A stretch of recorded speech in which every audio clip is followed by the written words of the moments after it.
Eu tenho certeza que teve um caso que deve ter tocado o senhor e emocionado muito nessa caminhada dos 2 anos.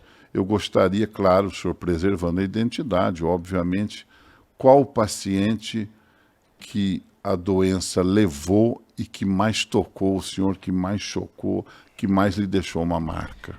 Teve um caso, são vários casos. São vários casos. Fique à vontade. Eu cheguei a perder o nosso grupo, né?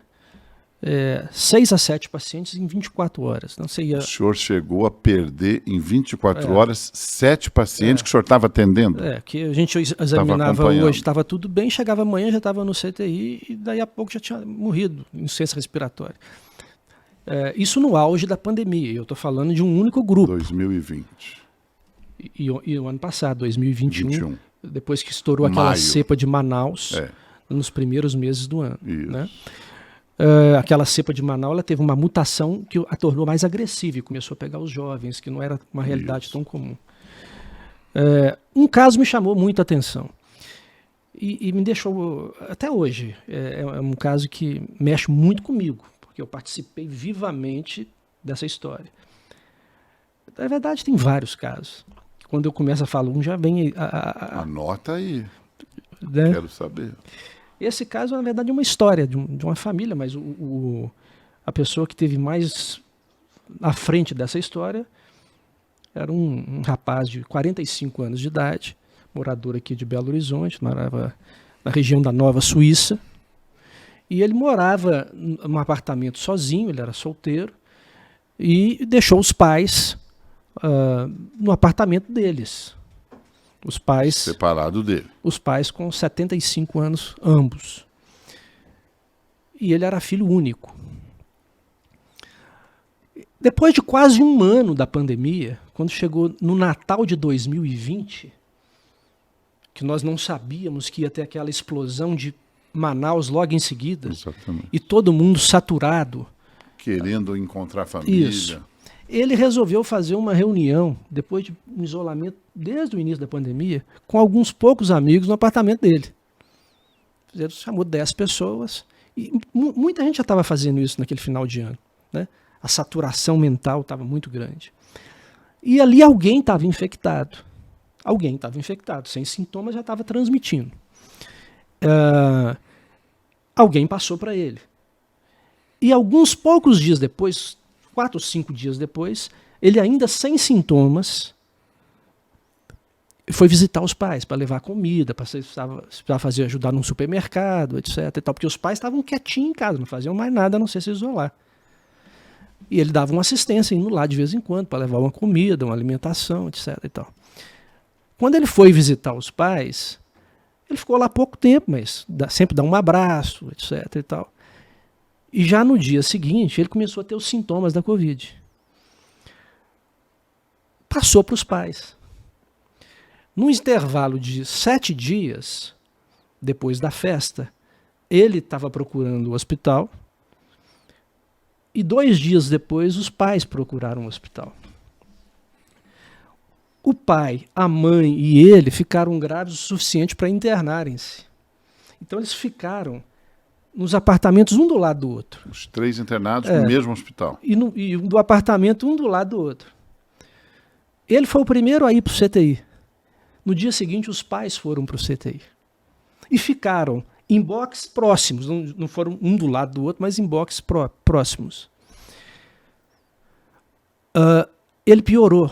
E aí foi ser entubado. E aí, quando ele foi ser entubado, é que veio essa história. Ele me chamou, falou: doutor, eu vou ser entubado, não sei o que vai acontecer, mas eu queria que o senhor fizesse um favor para mim. Depois que o senhor me entubar, o senhor vai lá no meu pai, na minha mãe, e pede perdão para eles da festa que eu fiz, da reunião que eu fiz. Moral da história: ele morreu, o pai morreu, e a mãe, que sobreviveu, mas está cheia de sequelas da Covid. Então, é uma história que mexe muito comigo, porque aqueles olhos espantados, angustiados, em agonia, te pedindo para fazer um favor, que é pedir perdão para o pai, Essa cena não sai mais da cabeça da gente, né? Você foi ao pai dele, Estevão? Eu fui e Você transmitiu? e tive que transmitir o recado. Olha, mas transmitir assim, ó, vai dar tudo certo com ele, pode ficar tranquilo, vai dar tudo bem, mas ele pediu para trazer essa informação. É algo difícil até de contar, né? Porque a gente fica um pouco emocionado, né, de falar sobre isso. E o pai te falou alguma coisa quando você disse que o filho estava pedindo perdão? O pai soltou uma lágrima. Soltou uma lágrima. Já despineco, né? Então são histórias assim. Tem uma outra história, que agora essa aqui é mais recente. Essa, engraçado, não foi diretamente com o paciente. Mas olha que história interessante, porque é diferente da primeira. Depois que Belo Horizonte começou a flexibilizar, passando quase 2 anos, eu fui almoçar fora no domingo com a Alessandra, minha esposa, num bistrô ali no Santa Teresa. Eu sempre ia lá. Depois de 2 anos eu fui. Aí quando eu chego lá, uma das donas, ela me reconheceu pela televisão, pelas entrevistas e tal, e ela começou a chorar. Começou a chorar. Aí ela falou, te pedi desculpa, mas eu te vi, fiquei emocionada. Mas o que foi e tal? Deixa eu te contar a história rápida da minha família para você entender por que eu estou chorando. E eu te vi, eu emocionei.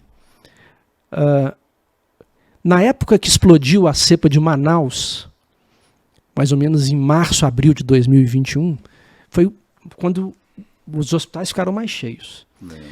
A avó dela, a mãe dela, com 80 e poucos anos, a avó dela com 80 e poucos anos, estava tratando de um câncer e pegou Covid. E ficou grave a ponto de ter que internar. Nos hospitais, a gente estava com a seguinte ideia. Durante a fase de transmissão, se a pessoa consegue ficar bem sozinha, a gente evita acompanhante de visita. Olha a dureza dessa doença, porque ela gera solidão. Totalmente isolado. A solidão é uma coisa terrível, né? Na fragilidade, você ainda está sozinho, olha o que essa doença traz de rebordo, né? Traz a rebordo. E, enfim, mas fizeram uma reunião e falaram, nós precisamos ficar com a nossa avó, porque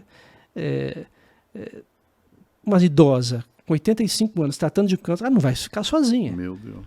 Né? Aí fizeram uma reunião e os tios, os netos, inclusive ela, fizeram um rodízio para ficar com a avó. Sabe qual foi o saldo disso? 17 familiares adoeceram. 9 morreram. 9 morreram. Que foram fazer companhia para ela. Por quê? Porque tem algumas famílias que têm um traço genético que aumenta muito a mortalidade para a Covid. E essa família tinha. Então é uma tragédia. Que ela me viu, ela começou a chorar, porque aquilo ali, para ela, voltou tudo, né? Eu fiquei muito emocionado. Eu falei, eu vou te falar. 17 pessoas, 9 morrem numa família. A gente já tinha lido isso em vários relatos de literatura. E eu não tinha visto ainda uma família com essa experiência tão dramática. A gente via relatos que a ciência publicava de famílias que tinham enquanto tem outras que é o contrário, né? Quase ninguém adoece. Um traço genético que não se conhece ainda. Essa família teve esse problema. Então é mais uma história, né? São várias. Que carga, né? É.